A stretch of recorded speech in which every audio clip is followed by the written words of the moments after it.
Shalom. The word that I have is a prophetic warning from our Lord Jesus Christ. He says that the Indian Ocean tsunami is coming soon.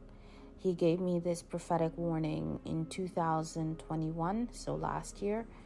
And then the prophetic warning was repeated to me again towards the end of January, first week of February of 2022.